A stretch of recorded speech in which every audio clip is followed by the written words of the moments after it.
Bonjour à tous, bienvenue sur Si on parlait sport, le premier numéro de la saison sur TV 78. On ne change pas une recette qui fonctionne. L'émission est toujours consacrée à l'actualité sportive locale et nos chroniqueurs sont avec nous pour décortiquer et analyser cette actualité. Vu les conditions sanitaires, certains sont en plateau et d'autres via écran interposé. Présentation de la Dream Team en musique. On commence à ma droite, il est en plateau, c'est le gladiateur de cette émission. Il nous vient tout droit du Rugby Club de Versailles. On l'adore, vous l'adorez, il sera encore avec nous cette saison. Pierre Chevalier nous fait l'honneur d'être ici aujourd'hui. Salut Mickaël, salut à tous, Bonjour bonheur. Pierre, comment allez-vous ? Écoute, très bien, je suis ravi de retrouver les petits camarades. Alors certains à distance, d'autres en plateau. On vit une drôle d'époque, mais content d'être là. On passe de l'autre côté, musique. Lui aussi est avec nous en plateau. C'est une grande première pour lui, sa toute première fois. Il est journaliste chez TV78. Il adore la culture italienne et le sport. C'est une encyclopédie vivante. Il aura sa rubrique dans cette émission à chaque enregistrement. L'Italian Lover, Grégory Canale est avec nous. Salut Bonjour Mickaël. Grégory. Salut. Comment allez-vous ? Très bien.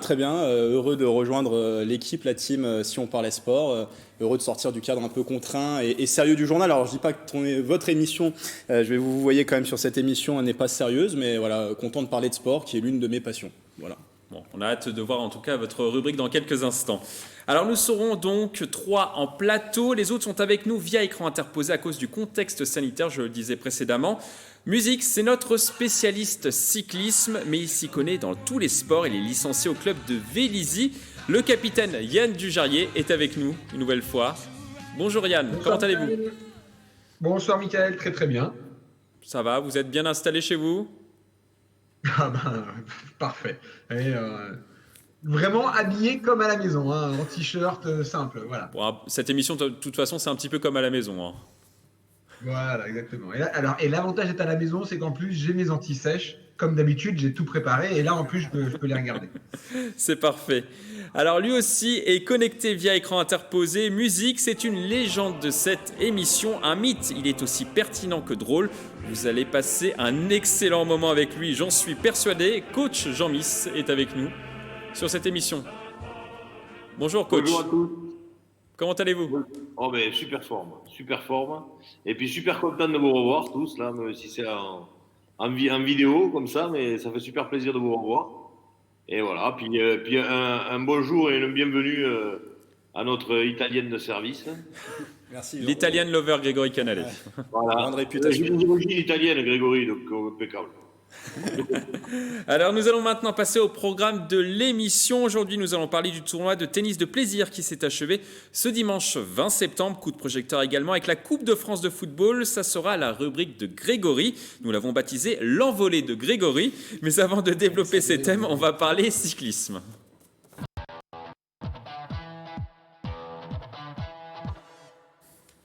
On commence donc par du cyclisme, ambiance particulière cette année sur le Tour de France 2020 au départ de la 21e et dernière étape à Mantes-la-Jolie. Masque obligatoire pour les coureurs, journalistes à distance des cyclistes pour les interviews, un village de départ clairsemé, du gel hydroalcoolique distribué, mais les passionnés ont fait abstraction de cet environnement pour profiter de l'événement organisé le dimanche 20 septembre. On écoute les réactions. On avait été frustrés de ne pas avoir de vélo pendant la période du coronavirus et du confinement. Donc un grand plaisir. Un plaisir de voir un bel événement comme ça se dérouler cette année. C'est un bel événement et c'est un beau symbole, je trouve, d'être ici aujourd'hui. Aujourd'hui, en plus de ça, c'est les journées du patrimoine et le Tour de France fait partie de l'histoire de la France. Malgré ces conditions particulières, le public a lui pu voir la caravane, les coureurs et les stars de ce Tour de France pendant cette journée à Mantes-la-Jolie, notamment le vainqueur de cette édition, le Slovène de 21 ans, Tadej Pogačar. Une fois les présentations terminées, les cyclistes sont partis du côté du Val-Fouré à Mantes-la-Jolie. On écoute le président du département des Yvelines, Pierre Bédy. C'est des moments inoubliables pour les habitants et ça méritait qu'on se mobilise pour et c'est inoubliable pour nous-mêmes élus. La question sur cette thématique, fallait-il organiser ce Tour de France cette année et par conséquent à Mantes-la-Jolie avec ce contexte particulier? Vous votez, oui ou non? Oui, Oui, également pour vous, Jean. Vous avez mis oui également, Pierre? Oui. Alors pourquoi?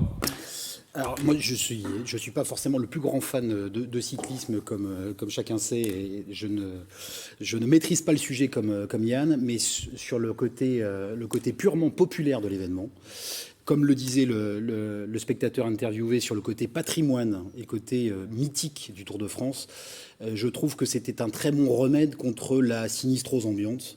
On sortait de 3 mois de confinement et 4 mois de crise sanitaire. Et le Tour de France, en France et dans le monde entier, est un passage obligé de chaque année sportive notamment. Et je trouve que malgré les gestes barrières, malgré les conditions imposées de masques et de gel hydroalcoolique, on a quand même pu voir les superbes images tournées par les médias et la chaîne qui diffuse le Tour de France dans le monde entier. Il y avait du monde il y avait quand même malgré tout du monde sur les bords des routes. Oui, il y avait du monde sur les routes, mais pas forcément.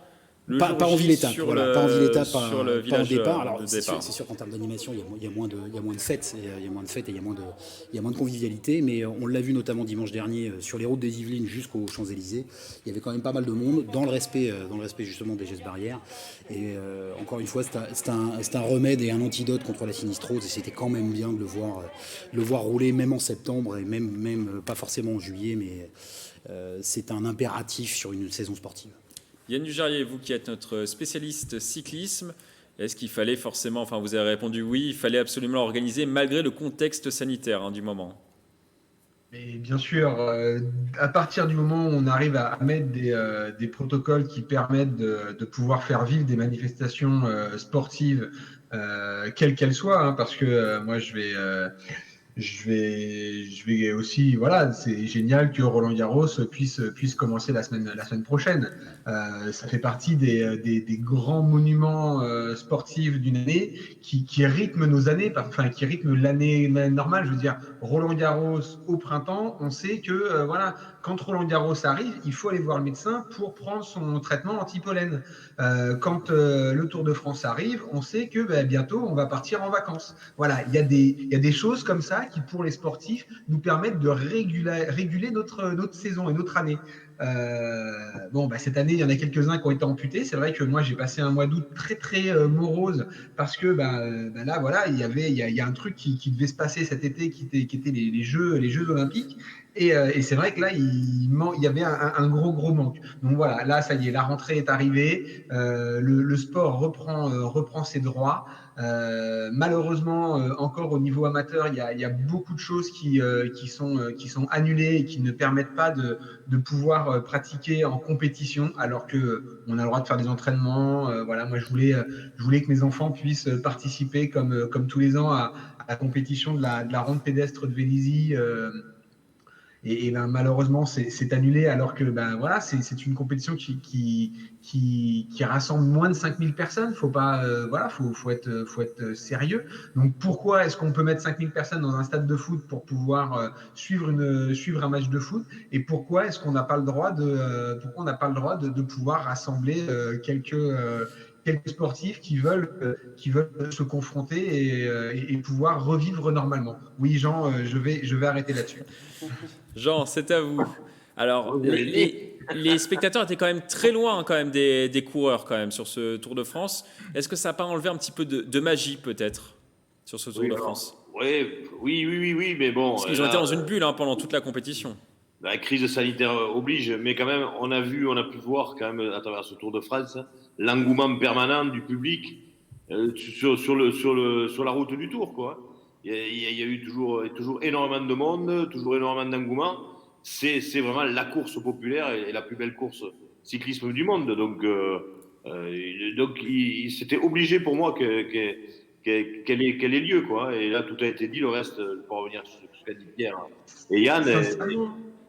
Sincèrement, impeccable. Le meilleur endroit pour pouvoir suivre le Tour de France, c'est quand même quand on est derrière son écran. Oui, en effet, c'est sympa de temps en temps de pouvoir avoir la chance d'aller voir les coureurs autour de chez soi. ou passer devant chez soi. Mais voilà, là où on voit le mieux la course, c'est soit sur la moto avec Thomas Voeckler, ou alors quand on est derrière son écran avec les superbes images qui sont faites par France TV. Et donc, voilà, il faut en profiter. La meilleure manière d'en profiter, c'est derrière l'écran. Après, oui, bien sûr, on ne peut pas aller rencontrer les coureurs aux arrivées ou dans les hôtels. Et c'est pas grave. Mais le principal, c'est la course. Après, ça peut frustrer des fans, Yann Dujarrier. Des fans peuvent être frustrés également par la situation, de ne pas pouvoir voir le champion, leur champion.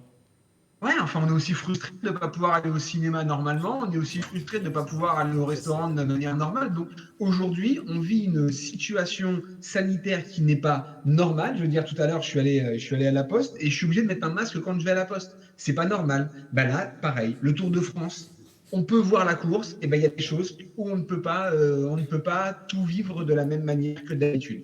Voilà, ça viendra. Le coronavirus passera et puis voilà, il mettra le temps qu'il faudra pour passer, mais on retrouvera une vie normale dans les mois à venir. Et puis c'est tout. Oui, c'est un mauvais passage à passer, mais moi je suis très content de pouvoir revoir du sport à la télé, Voilà.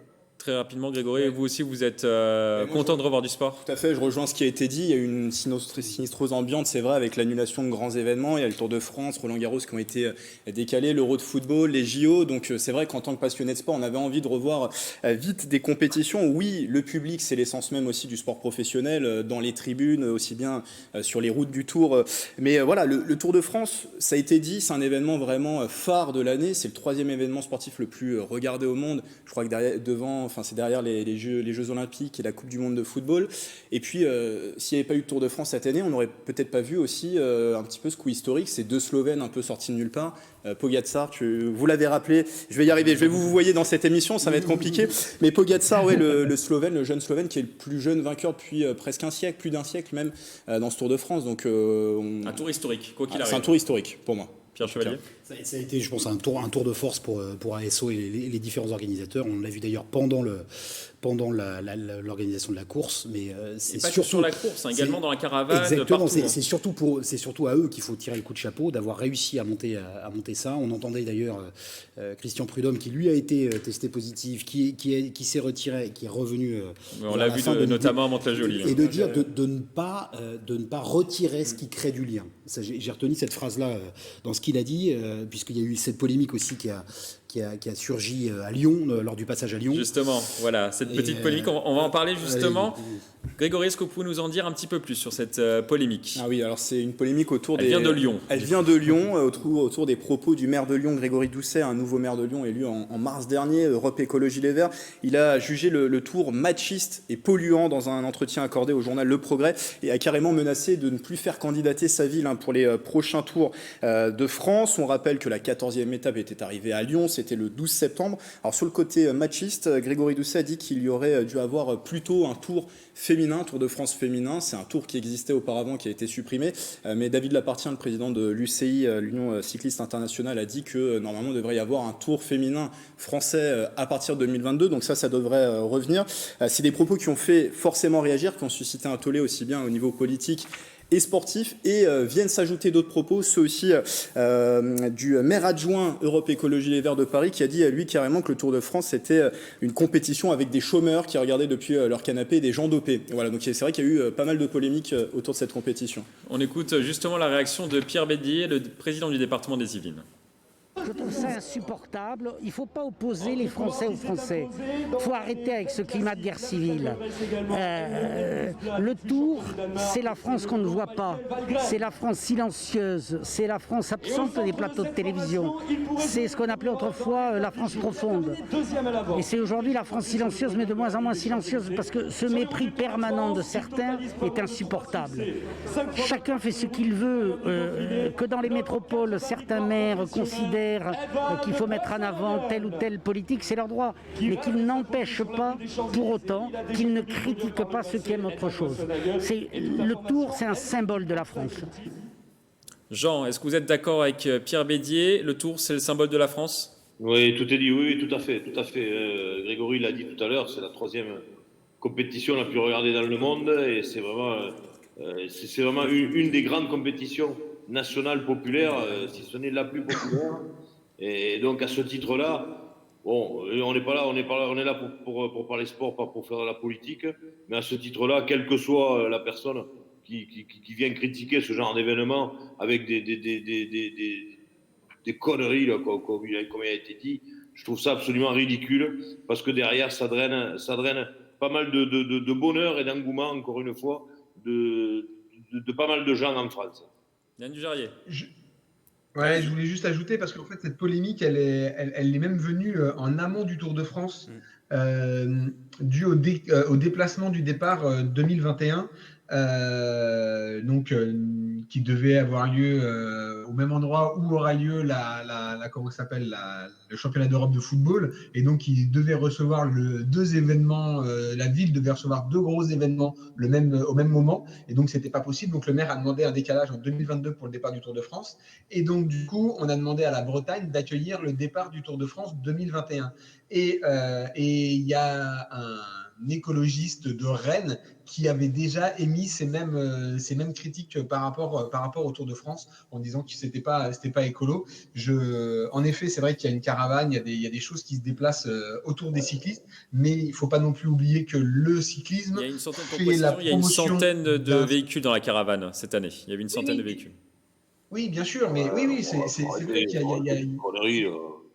y a des véhicules en amont, il y a des véhicules après les cyclistes. Donc oui, bien sûr que ça déplace et ça développe du CO2, mais il ne faut pas oublier que c'est quand même pour faire la promotion d'un sport propre.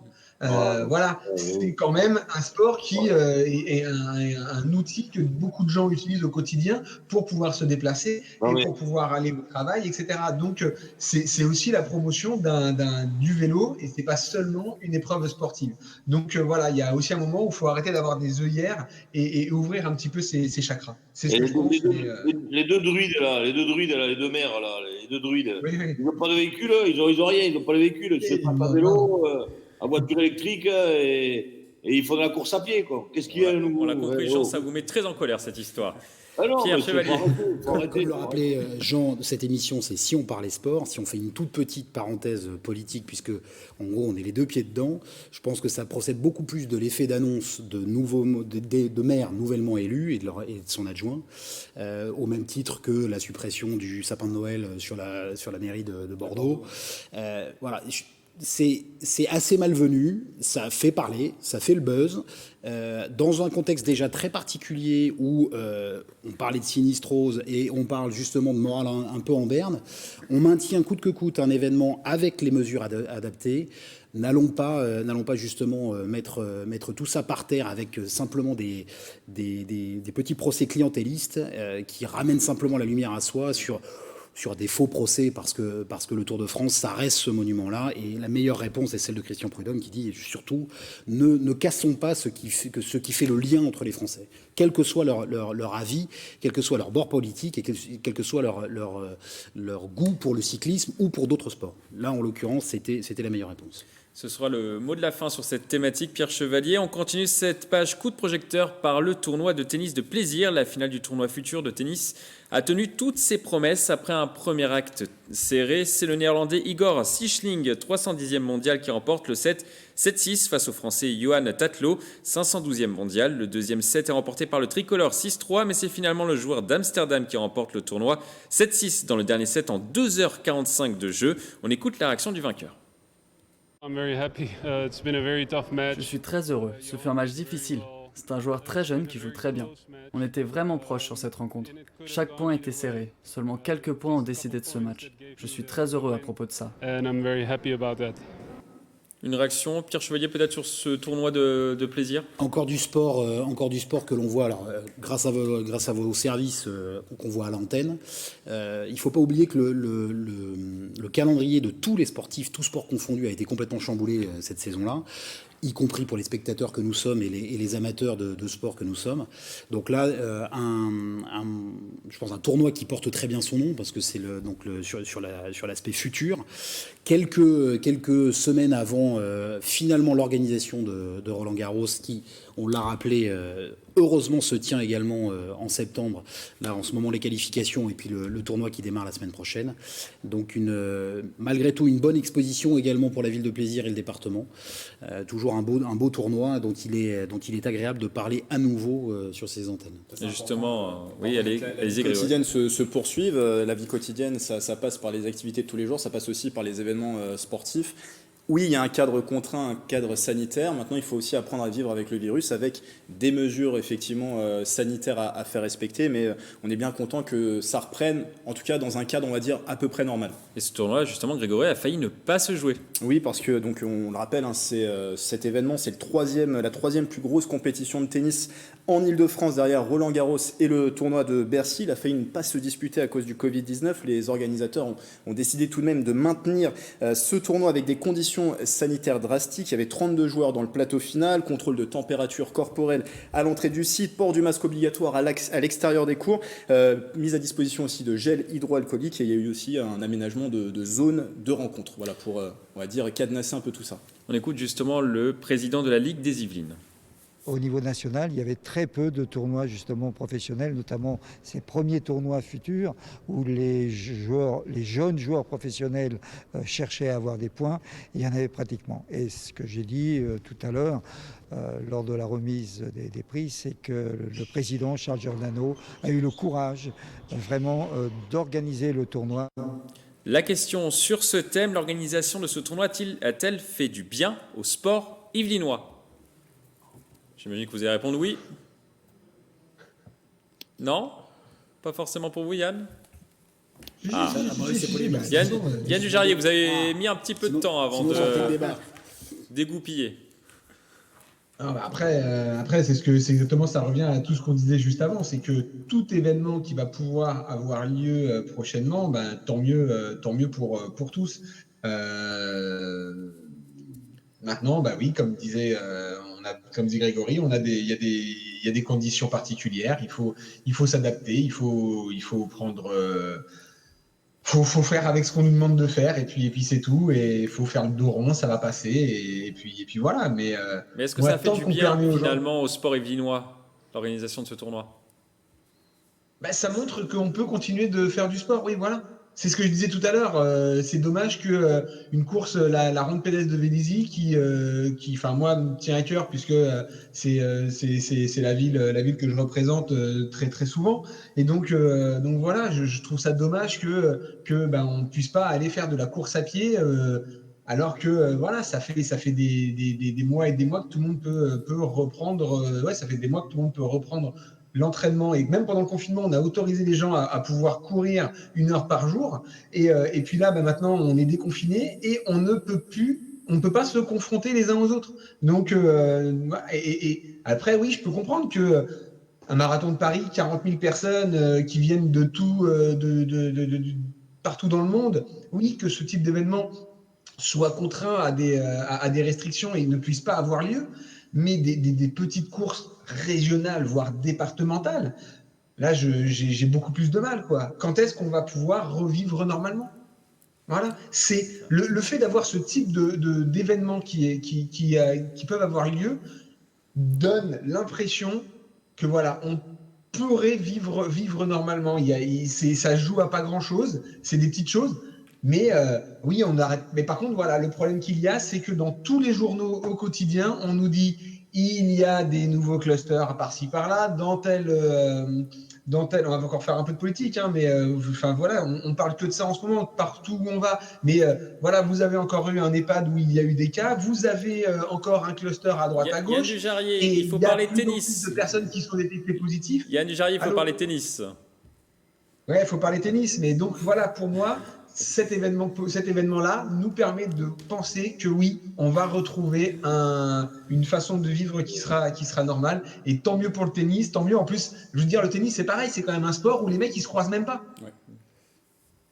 Et chacun joue à plus d'1 mètre l'un de l'autre. Donc, allez-y, faites du tennis, faites du golf. Et laissons-les jouer, quoi. Jean. Je viens de recevoir un message du maire de Lyon, là, qui déplore que le tournoi n'était pas du tout écologiste. L'ensemble des participants est venu avec sa voiture. Alors là, incroyable. C'est le monde à l'envers.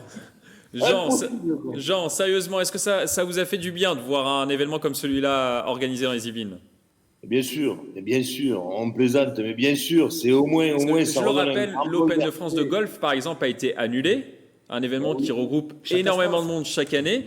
Il y a eu également l'Ecotrail qui a été annulé aussi récemment, qui devait se disputer en octobre, qui ramène également énormément de monde. Il y a également les petites courses, Yann Dujardin en a parlé précédemment, qui ont été annulées. Finalement, c'est le premier gros événement dans les Yvelines qui a été autorisé. Oui, mais ensuite il y a une question de responsabilité. Et aujourd'hui, les organisateurs prennent ou pas la responsabilité d'organiser. Donc, il y a quand même ce phénomène. Si vous organisez une compétition à plus ou moins grosse échelle, échéance, et puis avec beaucoup de participants, ben vous prenez le risque qui vous arrive un petit peu près. Donc aujourd'hui, il y en a qui prennent ce risque et qui endossent la responsabilité et qui font les organisations, telles que ce tournoi de tennis, qui Grégory l'a rappelé. Il est bien Grégory, c'est la thèse celui. L'encyclopédie. Donc c'est nickel. Eh bien bravo, moi je dis bravo, parce qu'aujourd'hui, il faut essayer de reprendre une vie sportive normale, avec bien sûr des gestes barrières. C'est le mot-clé. Pierre Chevalier. Là où on peut s'estimer peut-être les plus chanceux, c'est dans le sport amateur. Là, on parle beaucoup d'événements professionnels et du sport professionnel, avec heureusement quelques affiches qui se tiennent, quels que soient les sports. Dans le sport amateur, en fait, je pense que tout le monde fait contre mauvaise fortune bon cœur et s'adapte à la situation malgré tout. Il y a d'autres événements dans les Yvelines et dans tous les sports, avec justement un protocole très strictement appliqué. Par exemple, je prends un exemple que je connais bien, ce dimanche à Porchefontaine, le Rugby Club Versailles reçoit pour la première fois, et bien chaque fois c'est avec les prises de température, le traçage des spectateurs qui viennent assister au match, masque obligatoire, gel hydroalcoolique, et ça passe comme ça. Au moins on assiste à du sport amateur, mais on assiste à du sport. Et j'ajouterais au football, c'est pareil, hein, masque obligatoire dans les vestiaires, on reprend le championnat ce week-end, masque obligatoire dans les vestiaires jusqu'à la mise en place sur le terrain. Avec et vous aussi à jouer en Josas. À jouer en Josas, voilà, je les salue d'ailleurs les amis de jouer en Josas, mais pareil, l'entraîneur qui prend les noms pour un éventuel traçage s'il y a un cas positif de Covid-19. Donc on peut s'adapter, mais il faut continuer tout de même le sport. Dernière question sur cette thématique, est-ce que l'organisation de ce tournoi, très rapidement, a permis à peut-être un tournoi comme Roland-Garros de se jauger un petit peu ou pas du tout? Grégory? Alors oui, ça montre que même à un niveau local, on peut organiser effectivement ce genre d'événement. Après, je pense que les deux événements sont pas très comparables. Roland-Garros, moi je me suis noté quelques chiffres. En 2019, c'est 186 personnes qui étaient en charge de l'entretien des cours, 263 ramasseurs de balles, 320 arbitres, plus de 480 000 spectateurs, 150 000 sandwichs vendus. Voilà, on est sur un tournoi d'une autre dimension. Après, ça prouve que même avec des structures, on va dire un peu plus petites, au niveau local, on peut organiser ce genre d'événement. Donc oui, c'est de bon augure en tout cas pour le début de Roland-Garros la semaine prochaine. Pierre, vous êtes d'accord? Je suis d'accord, et d'ailleurs ça coïncide avec la fin des travaux d'adaptation notamment du cours Philippe Chatrier et du central de Roland-Garros avec un toit couvert, parce qu'il y avait ce risque-là. Vous me direz, depuis maintenant 4 ou 5 ans, il pleut à chaque fois au mois de juin, et ça n'a pas été sans poser un grand nombre de problèmes à l'organisation. Là, ça coïncide avec maintenant ce toit rétractable sur le central. Ça devrait permettre de jouer même jusqu'à début octobre pour la dernière semaine du tournoi. On a une première piqûre de rappel déjà aussi pour l'engouement et puis l'envie d'assister à du sport professionnel. Et Roland-Garros, qui est plutôt un mastodonte qui arrive derrière avec justement cette exposition internationale. Et là aussi, ça va faire du bien à tous ceux qui pourront y aller. D'autant que peut-être la météo sera meilleure qu'en mai et en juin, en tout cas dernièrement. Sur les dernières années, c'est presque... Et notamment lors de la Ryder Cup 2018 au Golf National de Saint-Quentin-en-Yvelines, un temps exceptionnel. Voilà. On passe maintenant à notre page débat.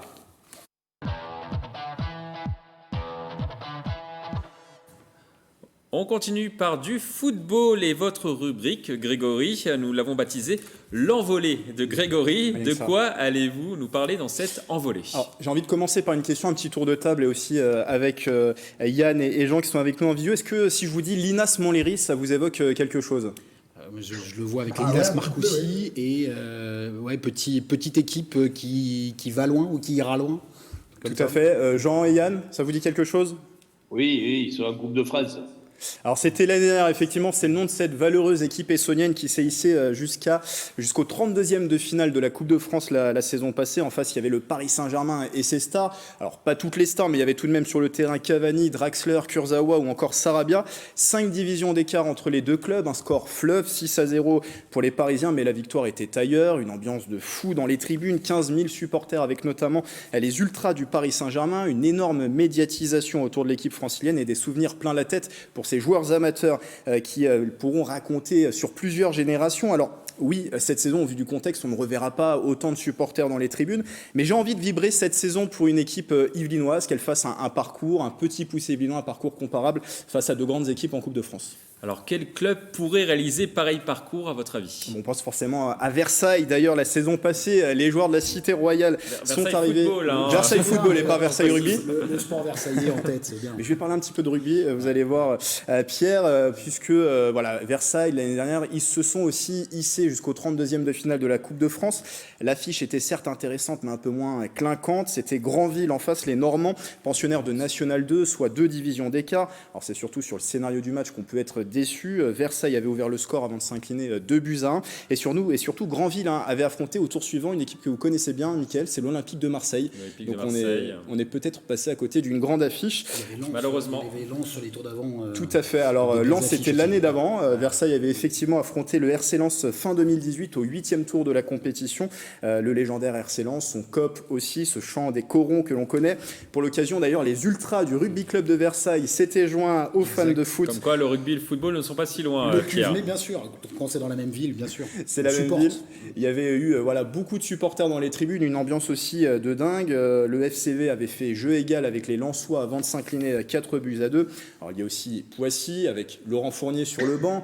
Clément Chantôme, Poissy qui est dans une mauvaise passe en ce moment, mais la Coupe de France, pourquoi pas, ça pourrait être une bouffée d'oxygène pour les Pissiaquais. C'est souvent ce qu'on dit, hein, quand une équipe va mal en championnat, elle va loin en Coupe de France. Elles font souvent des beaux parcours. Alors il y a les Mureaux également qui évoluent en National 3, ce ne sera en revanche pas le cas pour le FC Mantois, qui s'est fait sortir au 3e tour. Le FC Mantois, rappelez-vous, en 2016, ils avaient affronté le FC Nantes en 16e de finale, une défaite 1-0. Ou pourquoi pas carrément Mickaël, alors là je me projette, je suis enthousiaste, un club de niveau régional. Et optimiste. Trappes, Conflans, Houille ou encore Trappes, voilà, mais je l'ai déjà dit, je crois. Vous l'avez déjà qui seront au 4e tour. Ils seront bien au 4e tour de la Coupe de France. Les espoirs sont permis quand on sait que l'Inas Montlhéry était en Régional 1, donc c'était aussi une équipe régionale. Voilà, j'ai envie de voir cette saison, Mickaël.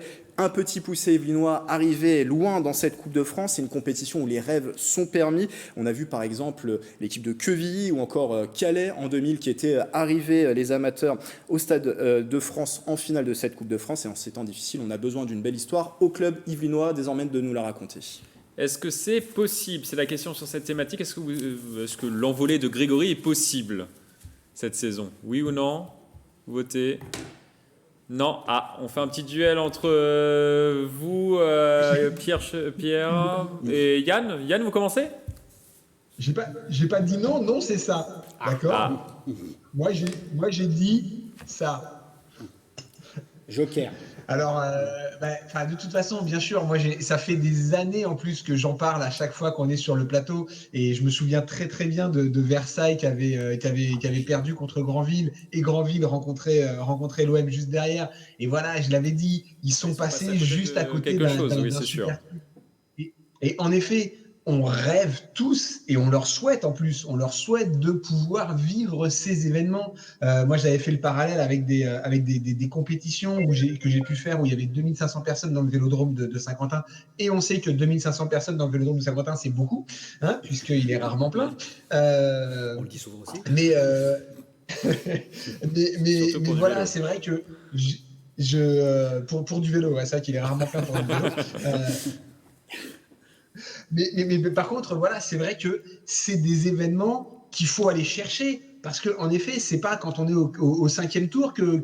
Non, c'est tous les tours, il faut les jouer à fond. C'est pas les derniers en se disant, non, c'est chaque tour qui va vous y amener.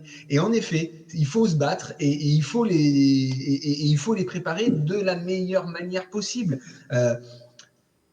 Il y a une ambiance sur cette Coupe de France et il y a cette possibilité. Moi, je ne conçois pas de faire du sport sans vivre ces événements. Si j'ai la possibilité de le faire, je vais donner tous les moyens. Et donc, je pense que ça se produit quasiment tous les ans, des petits poussés qui arrivent à faire des belles histoires et des belles rencontres. Mais pas forcément Il faut évident. Mais non, j'ai bien dit, ça arrive tous les ans en France. Voilà, non, bien sûr. Carquefou pour les supporters marseillais aussi, un grand souvenir, par exemple. Donc voilà, c'est des choses qui sont possibles, c'est des choses qu'il faut garder dans un coin de sa tête. Et ces joueurs, ils en sortiront une expérience qui sera inoubliable. Ils s'en souviendront toute leur vie d'avoir vécu ces moments. Et donc, moi, je leur souhaite, battez-vous pour ça, préparez-vous à fond pour ces matchs. Et là, voilà, cette année, on a pas mal de personnes, de clubs au 4e tour.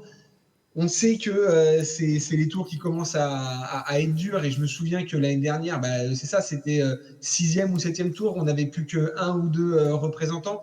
Et ça n'avait pas été au-delà. Donc voilà, il faut que ce soit une motivation. Et en plus, je dirais que c'est peut-être cette année, avec ces conditions très particulières, qui seront encore peut-être plus favorables aux petits clubs. Voilà. Jean, est-ce que vous êtes d'accord ? Est-ce qu'on veut voir un club yvelinois aller loin cette année ? Oui, bien sûr, c'est notre souhait à tous. Et l'avantage qu'il y a, c'est que cette compétition et ce sport, le football, on en a parlé plusieurs fois sur le plateau, ce sport et cette compétition particulièrement permet justement à ces petites équipes, sur le papier bien sûr, puisqu'elles ne sont pas si petites que ça, et ça permet quand même chaque année de découvrir un petit club, entre guillemets, j'aime pas trop le terme de petit club, mais les divisions sont là quand même pour faire la différence des niveaux. Et il y a toujours, tous les ans, le petit poussé, comme ils l'appellent dans le Coupe de France. Et donc, pourquoi pas, cette année, un club yvelinois, ce serait génial. Et encore une fois, cette compétition le permet. Pierre Chevalier. Alors, premièrement, c'est la première envolée de Grégory, donc on va souhaiter que ça soit un porte-bonheur pour les clubs yvelinois. On ressortira la vidéo dans quelques semaines. On sortira la bande. Alors, pour l'instant, il y a 6 clubs qualifiés pour le 4e tour. 6 clubs yvelinois.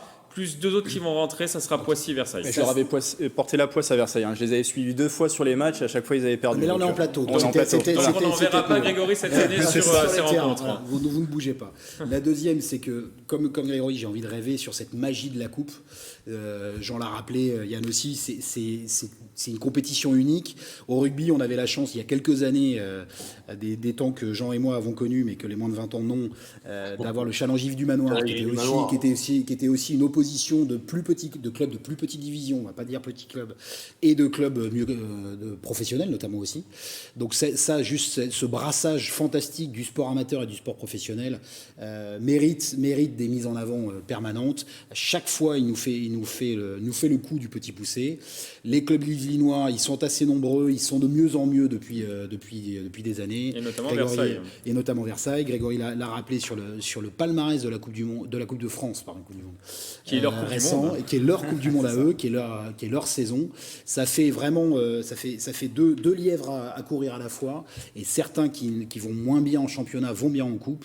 Donc oui, on peut clairement l'espérer et le souhaiter ardemment, surtout dans ces années-là.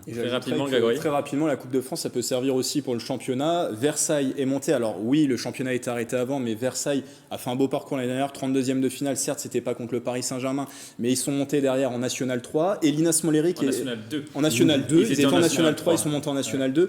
Et c'est Montlhéry, le club de l'Inas Montlhéry, qui a joué ce 32e contre le Paris Saint-Germain, qui eux ont été promus en National 3 pour le coup. Voilà, à la fin de la saison. Alors on continue Si on parlait sport par une performance. À seulement 21 ans, Thomas Déric a déjà réalisé plusieurs défis, dont une marche de 140 km dans un désert de sel en Bolivie. Cet été, il a réussi à traverser avec sa copine Justine Andrès la France du nord au sud en roller. Et oui, vous avez bien entendu, il est parti le 18 juin dernier de Lille pour arriver le 25 août dernier à la frontière espagnole. On écoute Thomas Déric, nous l'avons rencontré à son retour. C'est un moyen de déplacement assez original. J'ai presque jamais vu d'aventure faite en roller, donc je me suis dit pourquoi pas essayer. Et je trouve qu'aller plus lentement au rythme des roulettes, c'est une manière de découvrir c'est une bonne alternative en fait entre le vélo et la marche. Donc voilà, c'est pour ces raisons-là. Alors, mais cette performance n'a pas été de tout repos. Il y a eu notamment une chute de sa copine Justine Andrès au début de leur périple. Il y a également eu une chute de Thomas Déric. On la regarde justement.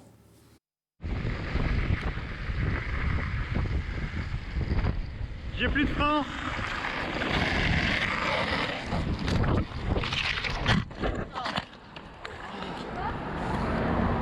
Putain. Ah.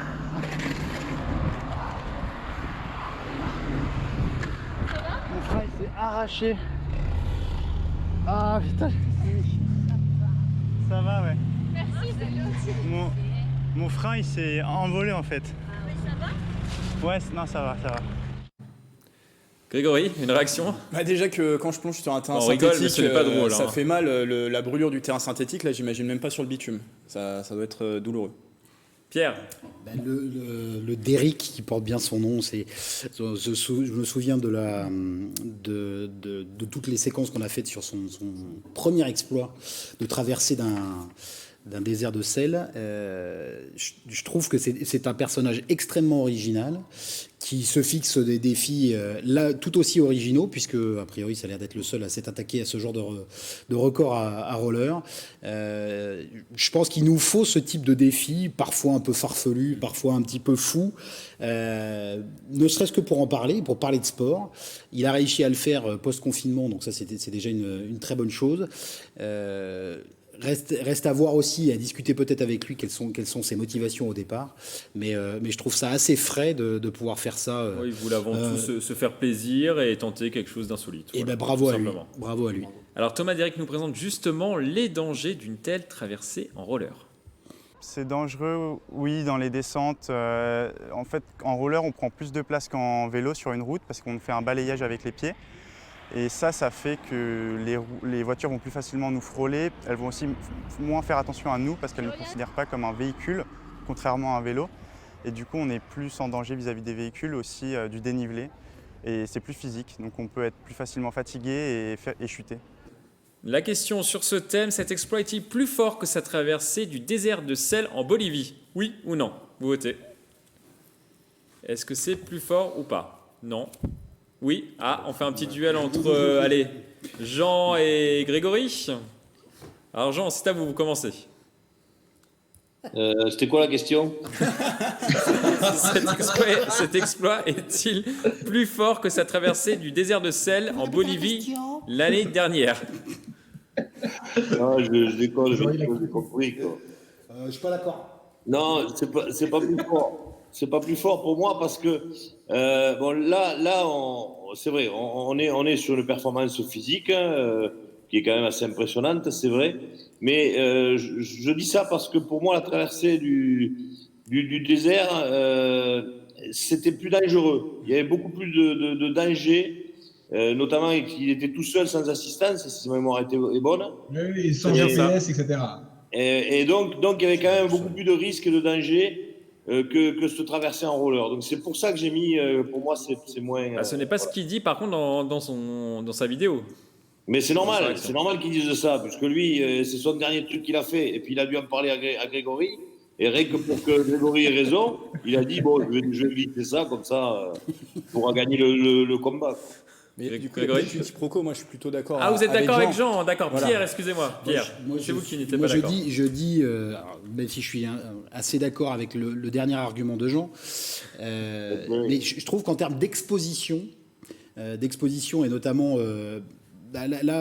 notamment pour les vacances post-confinement, tout le monde est resté en France, tout le monde est parti en France. Et là, c'est là aussi traverser la France.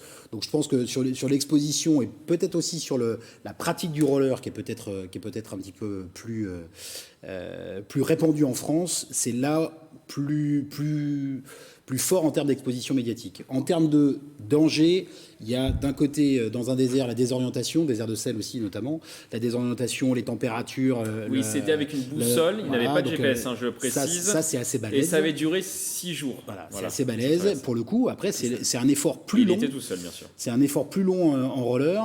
Il l'a rappelé, les dangers sur la route sont là aussi assez nombreux, notamment avec les voitures qui frôlent.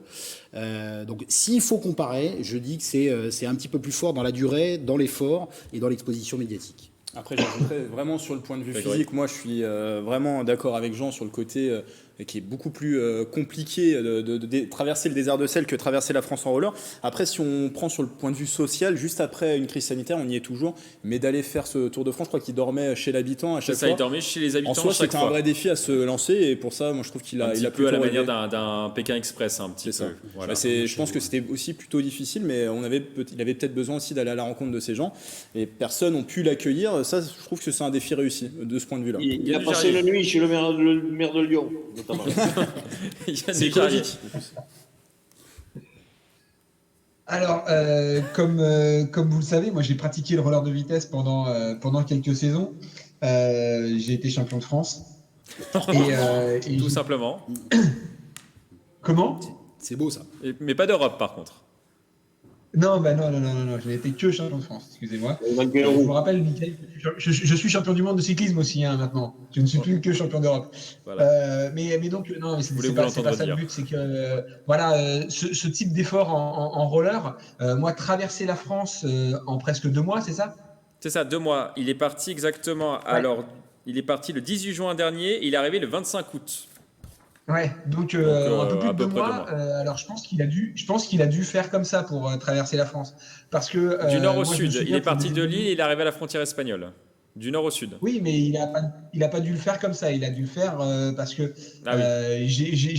il l'a dit, c'est un zigzag. Il l'a dit, il prend plus de place, donc il fait pas comme ça. Il fait comme ça. Il l'a dit. Moi, j'ai le souvenir en roller d'avoir fait des randonnées de 160-180 km. J'ai fait Gien-Paris pour le Téléthon et on a fait ça dans la journée. Donc, on était sur des raids de plusieurs centaines de kilomètres par jour.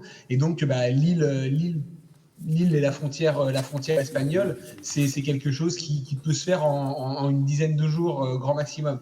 Donc c'est vrai que je trouve pas que ce soit un exploit formidable ce type de choses. Et en effet, je pense que les 6 jours étaient beaucoup plus intensifs dans le désert sans assistance. Voilà, pour moi, il y a rien d'extraordinaire à aller faire 2 mois de roller et maintenant, par contre, c'est génial parce que, en effet, c'est une discipline qui est trop méconnue et qu'on puisse en parler aujourd'hui. Et je trouve ça très bien parce que c'est un sport c'est un sport complet et c'est un sport qui est aussi une très belle école de la vie parce que ça demande énormément d'implication pour pouvoir briller à haut niveau. Et malheureusement, les sportifs du roller ne sont pas assez reconnus comme les pistards dans le cyclisme. Alors, il voudrait maintenant relier la France à Dakar en autostop. Vous pensez que c'est possible ? Il voudrait partir en décembre. Si les conditions, bien sûr, fin décembre. S'il part fin décembre et qu'il attend qu'ASO change l'itinéraire du rallye Paris-Dakar, il peut peut-être le faire rapidement, même en 15 jours, ça peut être réglé. Et en bateau stop aussi, peut-être. En bateau stop, peut-être. Je n'ai pas toutes les précisions, mais voilà, il voudrait relier Paris à Dakar, du coup, en autostop. D'un point de vue légal, c'est faisable. Et sûrement sans argent, peut-être également. Les pays qui sont fermés avec les Français qui ne sont pas forcément les bienvenus en ce moment partout dans le monde. Voilà. Bon, on verra bien, Grégory. Alors, en tout cas, un grand bravo encore. Vous voulez, Jean-Miss, vous voulez ? Les mains attachées dans le dos et les yeux bandés. Alors encore un grand bravo quand même à Thomas Déric pour sa traversée. On passe maintenant à notre page découverte.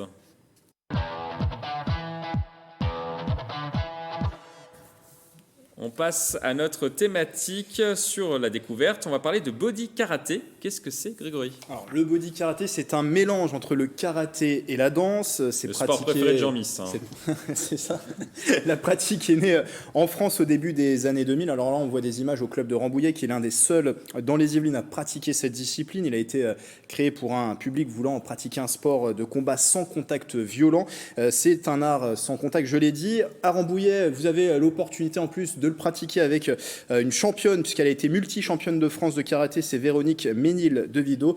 C'est un sport, je le précise, qui est en tout cas pour le moment pratiqué à une grande majorité par des femmes, 90%, mais elle reste quand même accessible à tous. On écoute les responsables de cette activité au Rambouillet Sport Karaté. Le body karaté, c'est des enchaînements de karaté faits sur de la musique, ce qui permet de travailler notamment le cardio, toutes les chaînes musculaires et évidemment dans une bonne ambiance. Il y a d'abord l'échauffement, la partie body karaté et vers la fin on fait un petit peu de renforcement musculaire. La question sur ce thème, est-ce que vous aimez ce sport? Est-ce que vous avez envie de le découvrir? Oui ou non?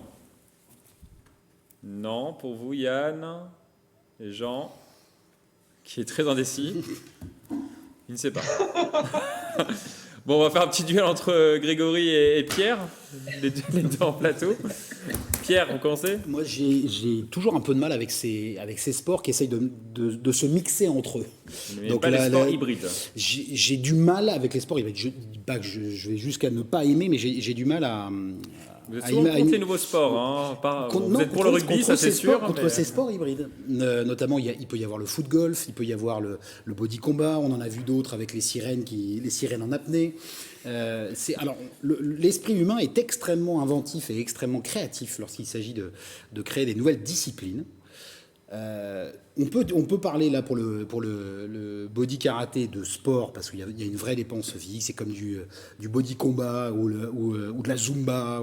Donc là, il y a une vraie dépense physique. Après, lier ces deux sports, je me demande quel est l'intérêt au départ. Il y a déjà pas mal de sports de gymnastique, de fitness, de crossfit qui existent, là, qui sont vraiment sur le culte du corps, sur le cardio et sur l'entretien physique, et qui permet notamment à tous les âges de faire des sports. Et ça c'est une très bonne chose. Je ne vois pas tout de suite l'intérêt de mixer deux sports. Ça pourrait être aussi du body judo, par exemple, pourquoi pas. Mais bon, voilà. Donc j'ai du mal sur le principe de base. Après, en considérant qu'il permet à tous les âges de faire du sport, pourquoi pas. Mais voilà. Il me lance me tend une perche. Moi, je trouve que oui, c'est intéressant de pouvoir mélanger ces deux sports, karaté, danse, pour ouvrir au plus grand nombre. On sait que ça peut freiner certaines personnes de pratiquer ce genre de sport parce qu'il y a des contacts, forcément. Et en plus, le karaté, je trouve que c'est intéressant, mais tous les arts martiaux, je pense que s'y prêtent. Il y a des mouvements, des mouvements qui sont intéressants au niveau de la danse, où voilà, il y a beaucoup de dépenses physiques. Donc, bon, je connais pas encore assez le body karaté, mais ça me donne envie, pourquoi pas, de le découvrir un peu plus. Jean, vous qui êtes un spécialiste des mouvements peu orthodoxes. Artistique. Qu'est-ce que vous en pensez? Alors, moi, je rejoins Pierre. Parce que là, quand Grégory dit que c'est accessible à tous, j'ai regardé quand même vite fait des images là. Je suis pas sûr qu'au niveau cardio, c'est accessible à tout le monde quand même, parce que c'est ni plus ni moins une bonne séance de stretch et le cardio doit monter quand même assez haut. Donc simplement, voilà, moi je dis. Pourquoi pas, quoi. Allons-y, quoi. Le principe, c'est bien parce que ça fait faire du sport. Là-dessus, 100%. Mais après, bon, le body karaté, quoi. Non, mais, et bientôt, bientôt, quoi. Je vais m'arrêter là. Si tu veux. Après, je vais encore me faire censurer. Alors, je préfère ne rien dire, mais bon, c'est pour moi, allez, je retiens que l'effort physique et le sport. Mais sinon, pour moi, ça n'a pas d'intérêt. Yann Dujarrier. Pas mieux. J'ai cru que l'écran était figé, je ne vous voyais pas bouger. Je vais dire pas mieux. Vous connaissez mon amour pour les sports bizarres. Voilà. Maintenant, là, c'est vrai que on peut vraiment considérer ça comme un sport parce qu'en effet, il y a une vraie dépense et un vrai. On est très loin du e-sport, mais ouais, il y a un moment où c'est bon, on a déjà la Zumba. C'est un truc pour les filles, et ben faites de la Zumba, mesdames. On va encore se faire insulter, on va encore se faire taper dessus. La capoeira. Ouais, mais la danse combat. Moi, en fait, j'ai surtout dit non parce que j'aime pas les sports de combat en général. Donc, pourquoi prendre un sport de combat si c'est pas pour porter les coups au final, quoi. Là, je comprends encore moins le principe. Donc non, je valide pas et j'irai même pas faire une séance, contrairement à Jean qui nous a toujours promis d'aller faire un essai au coude. Voilà, la bodybelote, voilà. Body pétanque. La body pétanque. Dangereux, la body pétanque, attention. Alors, on va terminer par une note de musique. C'est bientôt la fin de cette émission. Le rappeur Attic a tourné un clip de rap avec son ami Colo, avec l'équipe de football américain des Templiers d'Elancourt. Mais qui est Attic, Grégory? Alors, si vous êtes fan de la série Validé, vous l'avez forcément découvert dans ce rôle d'Apache, ce jeune rappeur qui monte un peu dans le rap game. Voilà, c'est le terme que l'on utilise. Vous les avez perdus, Grégory. Cette série de Franck Gastambide qui a eu un grand succès en France, elle a été notamment diffusée pendant le confinement. Alors, Attic, de son vrai prénom Clément Pénoa, il a 27 ans, il est originaire de Guyancourt, du quartier des Garennes. Il a notamment, donc je l'ai dit, été révélé dans cette série validée, même si dans l'industrie musicale, il existe depuis quelques mois. Il y a notamment son projet Chaise Pliante. Alors, le principe, c'est tout simple. Il prenait sa chaise pliante et il allait dans les quartiers l'installer pour aller rapper avec des rappeurs de ces quartiers. Ce projet, il y avait notamment le titre Angela, je ne sais pas si ça vous dit quelque chose, une reprise de Sayan Supakro. Pour moi, oui, mais une reprise de Sayan Supakro, tout à fait. Il a été certifié disque d'or. Voilà, donc il est... c'est ça. Alors, on va regarder justement l'extrait du clip d'Attic avec les Templiers. Argent facile, c'est carré. Pas de frères docile, c'est carré. On prend racine, c'est carré. Mais tous les jours à la caisse, c'est pas carré. Tu veux de la bœuf, c'est carré. Une nouvelle meuf, c'est carré. Un nouveau bif, c'est carré. Quand je rentre dans le ring, c'est carré. Alors Jean, vous qui êtes un fan de Booba et d'Eminem, qu'est-ce que vous en pensez? Écoutez, j'avais une frissonne tellement ça m'émeut. Michael, vous m'avez fait mal, vous avez comparé ça à Eminem? Yann Gerrier, je ne compare pas ça à Eminem, je dis que c'était un fan d'Eminem. C'est la discographie de Jano. Les bonbons, les Eminem. Yann Gerrier. Ouais. Alors par contre, ce que je trouve super bien, moi, c'est l'idée de mixer une culture musicale. Et justement, de cette culture musicale, de faire parler de son quartier il vient du coin. Alors voilà, c'est le club local qui est quand même en deuxième division de football américain. Hein. On est toujours, ils ont pas remonté, je crois pas. Hein. Yann Dujarier, je suis obligé de vous interrompre. C'est déjà la fin de cette émission. Je suis désolé. Alors c'est déjà la fin de cette émission. On va terminer comme d'habitude par une citation. Aujourd'hui, je vous propose une citation de Bruce Lee, qui en plus d'être un acteur, était un champion des arts martiaux. C'est mixte, hein, voilà, on peut faire les deux, hein, Yann. Alors, celui qui veut réussir doit apprendre à combattre, persévérer et souffrir. Je vous laisse méditer sur cette phrase. À bientôt sur TV 78.